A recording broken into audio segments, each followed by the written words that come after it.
Hello viewers, আসসালামু আলাইকুম। সবাই কেমন আছেন? মেঘলা আকাশ ছিল, এই জন্য ক্যামেরা একটু বন্দি করে নিলাম। ভীষণ ভালো লাগছে, কারণ এই গরমের দিনে একটু মেঘলা আকাশ, একটু বৃষ্টি হলে অনেক ভালোই হয়। তো এদিক দিয়ে আমার আব্বাজানের পরীক্ষা শুরু হয়ে যাচ্ছে, চলতেছে। আপনারা সবাই ওর জন্য অনেক দোয়া করবেন। তো নিয়ে গেলে দুজনকেই সাথে করে নিয়ে যেতে হয়। আজকে আপনাদের জন্য রান্না থাকছে কচু দিয়ে রুই মাছ দিয়ে রান্না করব। তো কচুটা মূলত ইলিশ মাছ দিয়ে মজা হয়, কিন্তু এটাও রুই মাছ অনেক বড় ছিল।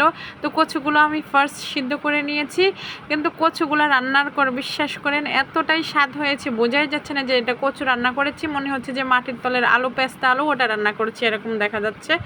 তো এই পিঠে করে মাছগুলো ভেজে নিয়েছি। এটা খুবই অনেক বড় মাছ ছিল, এটা রুই মাছ ছিল অনেক বড়। তো এই পিসই ছিল লাস্ট এগুলো।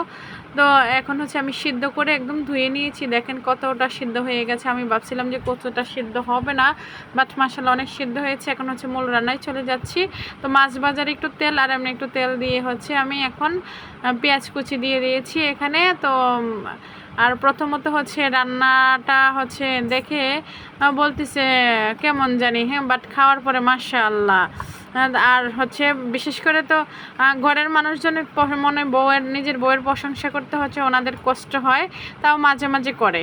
তো এদিক দিয়ে যে আমি আদা রসুন বাটাটা দিয়ে দিয়েছি। এখন লাল মরিচের গুঁড়ো, স্বাদ মতো লবণ এবং হলুদ গুঁড়ো আর একটু পানি দিয়ে মশলাটাকে সুন্দরভাবে কষিয়ে নেব। যেহেতু সিদ্ধ করা আছে কচুটাও, আর মাছটাও ভেজে নেওয়া আছে ভালোভাবে। আর এখন মশলাটাকে সুন্দরভাবে কষিয়ে নেব। তো আমি আলতো হাতে একটু ধীরে ধীরে রান্নাটা করি, কারণ সবাই বিশেষ করে বাচ্চারা আব্বু এবং আমরা খাই। তো একটু স্বাদের একটা ব্যাপার আছে, এই জন্য যে এখন দেখতে পাচ্ছেন আমি একটু নেড়ে ছেড়ে সুন্দরভাবে মিক্স করে নিচ্ছি। আর অল্প একটু পানি দিয়ে দেবো, যাতে মশলার মধ্যে যাতে কোনো কাঁচা ভাব না থাকে। আমার কাছে মনে হয় একটু কষিয়ে নিলে ভালোভাবে তরকারিটা অনেকটাই টেস্ট হয় পরবর্তীতে। তো এই যে আমি হালকা একটু পানি দিয়ে দিয়েছি। পানি দিয়ে এখন একটু নেড়ে ছেড়ে একদম সুন্দরভাবে জাল দিয়ে রান্না করে সুন্দরভাবে কষিয়ে নেব। কষিয়ে নিয়ে তারপর ঝোলের জন্য এটাকে মনে হচ্ছে মাটির তলের পেস্তা, আবার মনে হচ্ছে এরকম কচু পাওয়া একটু ভাগ্যের ব্যাপার। তো এখন আমি কষিয়ে নিয়েছি। এখন আমি একটু ঝোলের জন্য পানি অ্যাড করে নিয়েছি, অপেক্ষা করব পানি তরকারিটার মধ্যে বলক আসার জন্য। তো বলক এসে গেলে সবগুলো মাছের পিস আমি এখানে অ্যাড করে নেব, আর লবণটা চেক করে নেব। লাস্ট একটু জিরে গুঁড়ো এখানে অ্যাড করে নেব। যারা নতুন রাঁধুনি আছেন রান্নাটা একটু ফলো করতে পারেন, খেয়াল করে দেখবেন। মাশাআল্লাহ দেখতে যেমন চমৎকার লাগছে, খেতেও কিন্তু খুবই অসাধারণ হয়েছিল।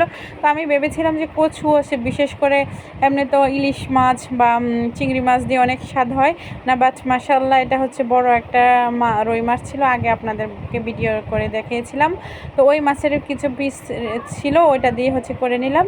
তো দেখতে দেখতে মজাদার সুস্বাদু রান্নাটি হয়ে গেছে। আজকের রান্নাটি দেখে আপু এবং ভাইয়াদের আপনাদের কেমন লেগেছে আমাকে কমেন্ট করে জানাবেন।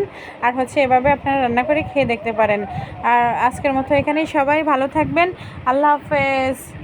তো এই যে লাস্ট লোকটা ছিল এই বোঝাই যাচ্ছে না এটা যে কচুর তরকারি। তো আজকের মতো এখানে, আল্লাহ হাফেজ, সবাই ভালো থাকবেন।